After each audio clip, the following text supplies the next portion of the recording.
80-80 talaga ang mga didilis. Well, siguro,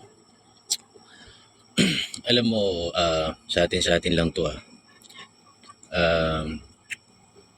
ang IQ ko 133 lang. Ano yan? Meron akong IQ test na isinumite. Ngayon, 133 lang, common lang, top 2% lang ng mundo.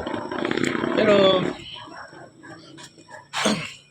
ang sabi ng mga tulad mo, 80-80 talaga yung mga didilis. Normal yon. Ang unggoy, ang perception daw sa atin ayon sa mga scientist, mukha tayong funny looking species ang tawag sa atin.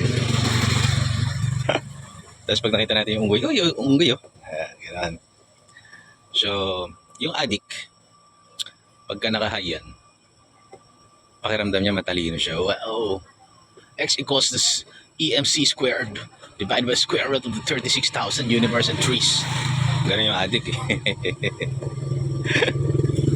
Meron ako roper na addict na kilala. Ang ina pagka nabangag siya, sabi niya sa akin, ang bobo mo! Sabi niya sa akin, ang addict.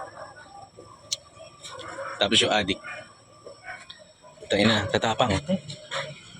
Nag-aayaya ng mga suntukan, yayaya niya ang suntukan. Pagbangag siya. Pag hindi naman siya bangag, tarang ako. Gusto mo? Sige. May iyak. Bakit? Bakit ganito? Ang buhay ko. Hindi na ako nakaraos. Magana. Maganon. Ginigiyang na yun. Ginigiyang siya. Ganon. Lalo na i-share ko lang. 80-80 kami.